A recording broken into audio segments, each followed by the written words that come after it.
Hello and welcome back to the Deep Dive. We've got, well, quite a stack of sources in front of us today. It feels a bit like unrolling an ancient scroll, actually, but one detailing very modern, very chaotic geopolitical strife. It does, doesn't it? And today we're diving deep into a really pivotal moment, November 2025. It felt like the world was, teetering on the edge. Absolutely teetering. Fragmentation everywhere you looked. And then almost out of nowhere, this sudden, frankly, unnerving global truce snaps into place. That's right. And our mission today for this deep dive, it goes beyond just listing what happened, the trade spats, the military posturing, the economic wobbles. We're aiming for synthesis. Synthesis. How so? We're blending the hard data, the economic numbers, the strategic briefings with, well, something deeper. We're looking through the lens of Eastern strategic thought. So the Yi Jing, Sun Tzu. Precisely. The Yi Jing, the Book of Changes, and the timeless stuff from the Art of War. We want to use that wisdom to try and figure out the real drivers behind all that volatility we saw, not just the surface noise. Okay, I'm with you. Because the sources really do paint a picture of just overwhelming system stress, don't they? Completely. It was a perfect storm, really. You had trade wars threatening to just rip supply chains apart. Yeah, then those sudden military threats flaring up Nigeria comes to mind. And at the same time, internal grinding to a halt, thinking of the U.S. shutdown here. And always in the background, those brutal climate shocks just kept landing punches. The Philippines. Right. And then smack in the middle of this quiet descends, almost calculated. That quiet is the really fascinating bit, isn't it? The pivot point. It is, because the speed of it all, the wild swings from conflict back to a sort of cooperation, it masks something, I think, a deeper vulnerability in the whole global setup. Okay, and this is where the analytical lens comes in, the framework you mentioned. Exactly. We're leaning heavily on the work of Dr. Kuo here. He specializes in merging this Eastern wisdom, this historical perspective, with really rigorous quantitative analysis. Right, I know his work. PhD in finance, data science, ESG, supply chains. He bridges those worlds. He does. And his core idea, the concept we're really going to unpack today, is that so many of these external crises, these things that feel like massive geopolitical headwinds hitting us from outside, they actually stem from what he calls endogenous problems. Endogenous problems, meaning? Problems that arise from within the system itself. Inefficiencies, political deadlock, corruption, outdated strategies, failures inside a government or a company or a supply chain. That's a powerful idea. It sort of flips the script, doesn't it? Instead of just reacting to external chaos, you look inward. Precisely. Look inward for the source and potentially the cure. So let's use that lens. Let's dive back into the thick of it. Part 1. Setting up conflict, the abyss of fragmentation. Right. This period felt defined by systems just failing. The Yi Jing perspective points to hexagram 12, pi I, standstill, and hexagram 62, xiaoku, small exceeding. You can feel the tension just reading the source summaries. You really can. And to understand that global mood, that sense of paralysis, we absolutely have to start with the American internal crisis. This wasn't just political theater. Oh, it was the longest U.S. government shutdown in history. It dragged on for over 40 days, didn't it? Right up to that crucial vote on November 9th. It did. And the fallout wasn't abstract. It was immediate, physical, economic. The flight delays jump out. Over 10,000 delays on a single day, November 9th. That's critical infrastructure failing because the government couldn't function. Absolutely, a direct consequence. But the market reaction, that tells you even more about the depth of the rot, the loss of confidence. Consumer sentiment took a nosedive, right down to 50.3. Yeah, the second lowest reading in 3 years at that point. But think about the operational risk too. Key economic data releases, CPI, retail sales, PPI, they were all potentially delayed. Which sounds bureaucratic, but for markets. It's huge. If you can't trust the timing or the accuracy of fundamental data like inflation figures, how do you price risk? How do bond markets function? Equity markets? It injects this massive uncertainty right into the core. That lack of coherence, that inability to govern effectively, it fits perfectly with what you were saying about the Yi Jing. How does hexagram 12p describe this? PI, standstill, is literally about inversion of the natural order. The commentary says heaven and earth do not unite. Basically, the productive forces, the great think effective governance, cooperation, they withdraw. And the small takes over. Exactly. The small, narrow partisanship, gridlock, self-interest approaches and dominates. When the world's central economic and military power is stuck in that internal deadlock, global finance sees it, feels it, and reflects that stagnation. It's a deep standstill. And it wasn't just contained within the U.S., was it? This sense of paralysis, of fragmentation, it felt global, like a new normal of just constant turbulence settling in. It really did feel that way. Yeah. And the fiscal data globally backs that up. The strain was becoming structural, almost systemic. You mentioned the U.S. interest payments. That figure was shocking. It was. Projections for 2025 showed the U.S. set to spend over 4% of its entire GDP just on interest payments. Think about that. More than defense spending. More than defense spending. That's a system where servicing past debt is literally crowding out investment in the future or even present security. It's a sign of deep structural imbalance. The past eating the future, as you said. And for developing nations, it was even worse. Oh, far worse. The fragmentation inflation hits them hardest. Low-income countries were facing projections where interest payments would eat up over 10% of their total government revenues by 2027. 10%. Just on interest. Just on interest. For them, it's not choosing between defense and infrastructure. It's choosing between servicing debt and basic healthcare, education, keeping the lights on. The core phrase and the periphery just gets hollowed out. It's brutal economics. And this fiscal pressure, this fragmentation, it created that stark contrast we saw in the sources, didn't it? Between those profiting from division and those relying on safety nets. Absolutely. You had Lockheed Martin, a huge defense contractor, raising its profit outlook. Q3 revenue up 8.8%. They thrive when tensions are high. While at the same time, you had real concerns that delays in SN8 food assistance payments in the U.S. because of the shutdown could knock 0.5 percentage point off consumer spending, people struggling to buy food because the government was gridlocked. The dichotomy is just glaring. Wealth generated by conflict potential, while basic needs go unmet due to internal political failure. That's the human cost of PI, the standstill. It truly is. But the conflict wasn't just simmering financially or politically. It then suddenly violently threatened to spill over militarily. Ah, yes, the West Africa situation, the Nigeria threat. This is where hexagram 62, Shaukuo, small exceeding comes in, right? Spot on. November 1st, 2025. President Trump issues this sudden, very dramatic directive. Prepare for possible military action in Nigeria. The language was incredibly aggressive, wasn't it? Guns blazing into a disgraced country. Not exactly diplomatic nuance. Not at all. And what makes it a perfect example of Shauku, small exceeding, is the trigger, the sheer disproportion. It came from a Fox News segment. Sources confirm it. Watch a segment apparently became laser focused within the hour, and bang, a major foreign policy directive, a threat of military intervention. So policy driven by immediate media consumption, not strategic assessment. Precisely. Shauku warns against exactly this, giving way too much weight to small things, taking actions completely out of proportion to the cause, threatening military action based on a TV report. That's the definition of strategic incoherence. It flies in the face of everything Sun Tzu taught. Sun Tzu emphasizes calculation, doesn't he? Assess everything beforehand. The enemy, the terrain, the climate requires planning, secrecy, order. All of which were completely absent here. The directive apparently caught many by surprise, even within U.S. Africa Command. Personnel were recalled abruptly over a weekend. No assessment, no secrecy, no order. Just a reactive impulse. It's a failure before any action is even taken, an endogenous failure of the policy process itself. And the premise itself was flawed, wasn't it? The characterization of the conflict in Nigeria. Deeply flawed. Nigeria is incredibly complex, roughly 50-50 Christian-Muslim. Experts were quick to point out the violence is multifaceted farmer-herder conflicts, criminality, plus extremist groups like Boko Haram, who, crucially, often target both Muslims and Christians. So framing it simply as religious persecution was a massive oversimplification. A dangerous one. It ignored the reality on the ground, violated that Sun Tzu principle of understanding your theater, and it forced the Nigerian government into a corner. They had to publicly promise on November 7th to ramp up operations against terrorists just to appease the external pressure. So we've got internal paralysis in the U.S., reckless military threats driven by impulse. Let's shift focus now to an actual grinding conflict zone, the siege of Pokrovsk in Ukraine. This feels like hexagram 29, con the abysmal water, danger upon danger. Abysmal is the right word. By early November, the situation there was desperate. Reports indicated Ukrainian defenders were outnumbered 8-1. 8-1, and Russia was throwing everything at it. An incredible amount of firepower. Half of their entire stockpile of glide bomb attacks were being directed solely at Pokrovsk. The intensity was phenomenal. And the result was the obliteration of the city. Pretty much. A pre-war population of 60,000 reduced to maybe 1,200 civilians sheltering in ruins. Pokrovsk was turned largely into rubble. Yet Russia committed a huge chunk of its invasion force, nearly a third, to take these ruins. Strategically, this seems insane. It violates Sun Tzu completely. It's the absolute antithesis of Sun Tzu's primary maxim. To take the enemy's country whole and intact. To shatter and destroy it is not so good. Russia was conquering rubble at a horrific, unsustainable cost. They were advancing, technically. Yes, they gained about 39 kilometers over the preceding year in that sector. But the cost. Ukrainian sources describe the Russian tactic, sending soldiers forward in groups of 3 people with the expectation that 2 will be destroyed. That's just feeding men into a meat grinder. Pure attrition warfare. Brutal, mechanistic, and strategically questionable in the long run. How long can you sustain that kind of endogenous drain on your primary resource, your people, for such pulverized gains? It's a Pyrrhic victory in the making, even as they advance. A truly abysmal situation. And while all this man-made chaos was unfolding, nature threw its own punch, didn't it? Leading us to hexagram 51, Chen, the arousing, the shock. Indeed. Super Typhoon Fenghuang hit the Philippines on November 10th. And this wasn't an isolated event. It followed Typhoon Kalmegi, which had already caused significant loss of life. Fenghuang was powerful. Extremely. Sustained winds of 185 kilometers per hour, hitting Luzon.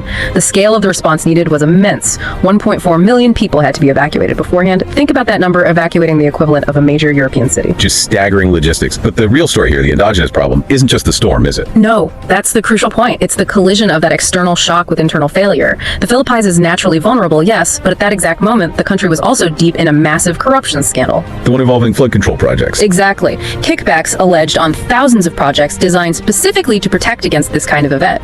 So natural vulnerability meets human corruption. The external shock amplified exponentially by internal rot. Precisely. Climate change is undeniably making these storms stronger. Wetter, warmer air holds more moisture. That's the external pressure intensifying. But the human failure, the lack of integrity in building defenses, turns a disaster into an absolute catastrophe. Hexagram 51, Chen, the shock, is a wake-up call. It demands we set life in order and examine ourselves. And the corruption scandal suggests that self-examination was disastrously absent. Completely neglected. Which means the shock, or one like it, is bound to return, possibly even worse next time. The root cause isn't being addressed. So let's recap part one. By early November 2025, U.S. political standstill, fiscal cliffs looming globally, reckless military threats in Africa, a horrific siege consuming lives in Europe, and a climate shock exposing deep corruption in Asia. It really felt like things could just break. It genuinely did. The abyss felt very close. Okay, so that's the setup. Utter fragmentation. But then, things shifted. Let's move into part two. Resolving the conflict. The fragile equilibrium.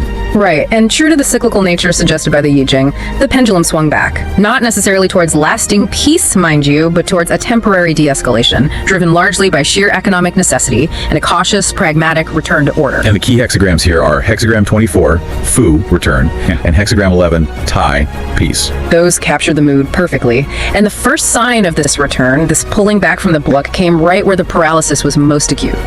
The U.S. political system. The Senate vote on November 9th. Exactly. They voted 60-40 to advance the funding bill, finally ending that record-breaking shutdown. And crucially, it required 8 Democratic senators to cross the aisle.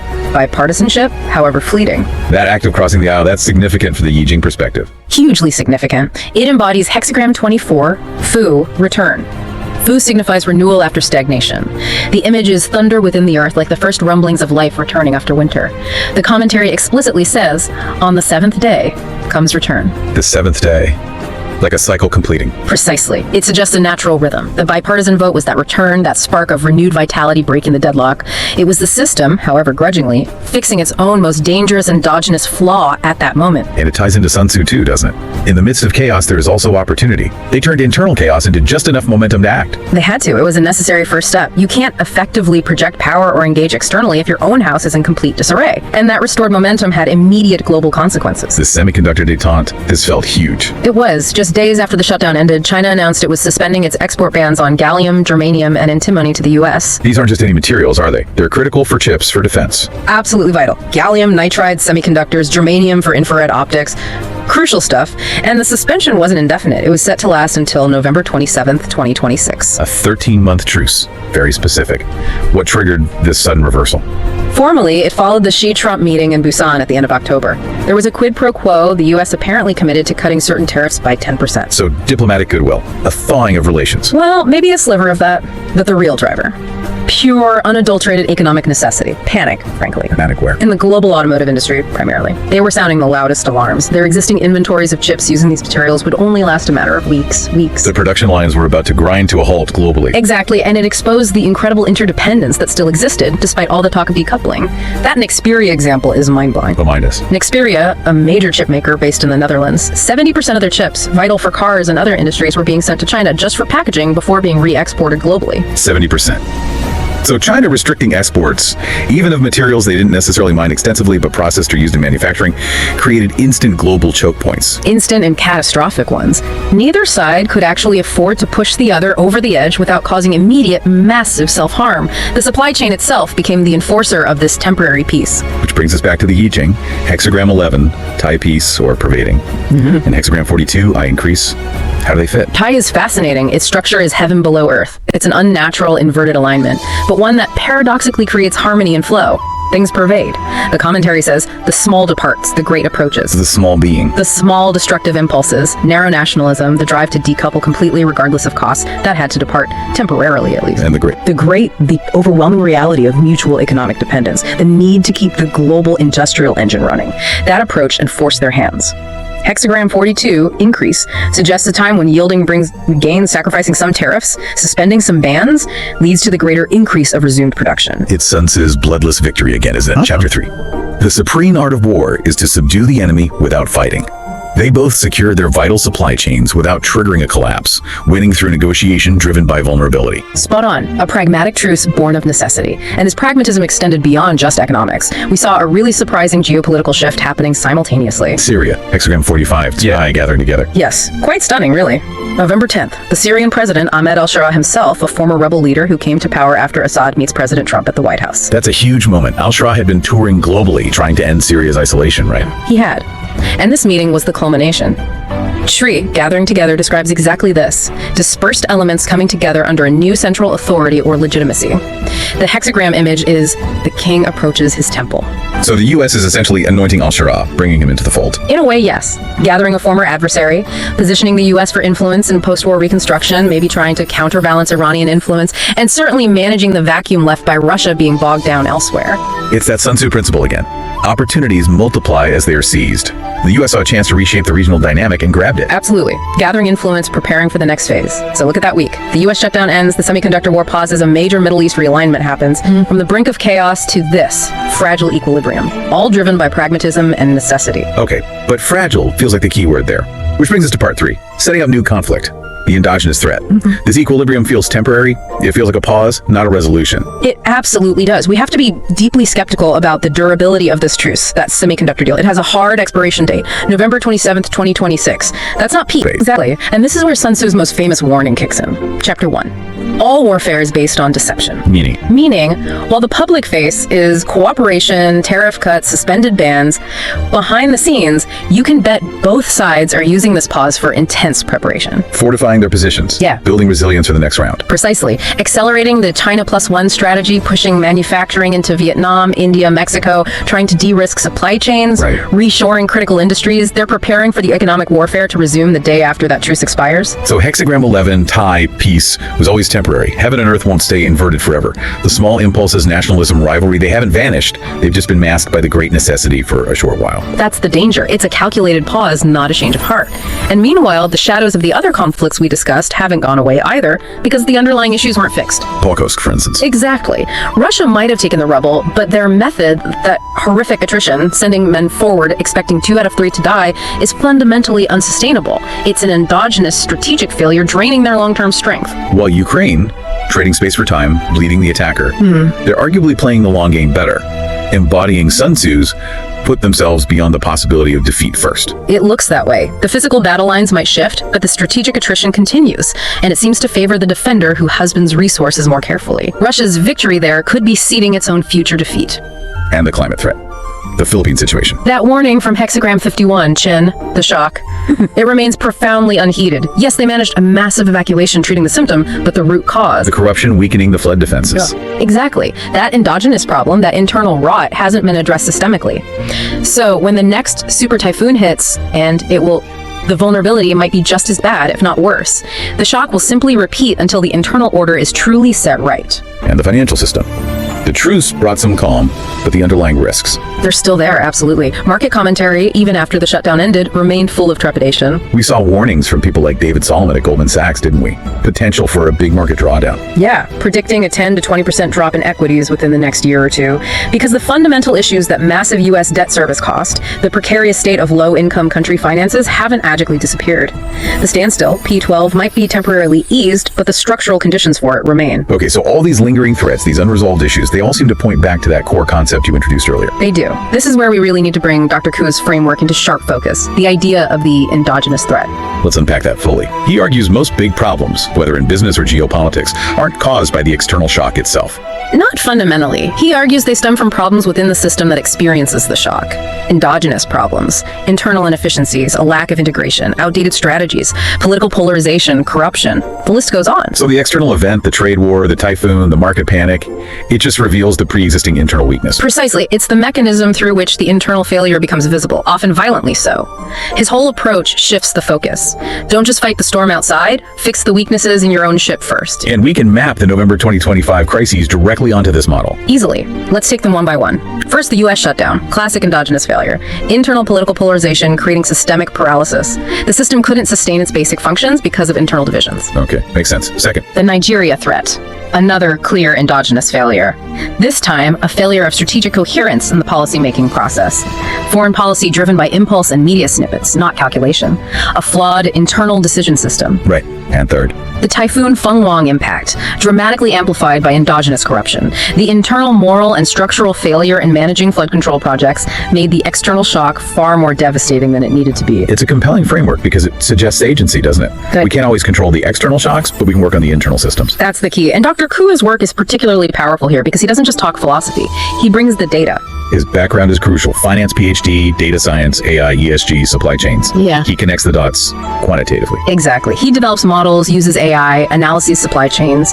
He finds the empirical evidence for these endogenous flaws. He's not just waving his hands, he's measuring the impact. Like that customs data project. That's a brilliant example. Analyzing just 1 year of customs data, his model flagged anomalies with such precision, it achieved a 90% success rate, intercepting nearly a ton of illicit drugs in just 6 months. How does that work? How does it connect to this bigger idea? It works by understanding the flow of goods, money, information, which is very much aligned with concepts like qi in Eastern thought. His models detect where that flow is abnormal, fractured, corrupted, indicating an endogenous problem within the trading system. He helps decision makers see the hidden interconnections in complex systems. So for you, the listener, perhaps managing a team, a budget, a company strategy, the takeaway here is profound. It really is. When you're facing external volatility, maybe it's market swings, supply chain disruptions, competitive pressure, the most effective response might not be to just react outwards. But to look inwards first. Look inwards. Rigorously assess your own internal systems. Are they efficient? Are they integrated? Is your strategy coherent? Are there ethical blind spots?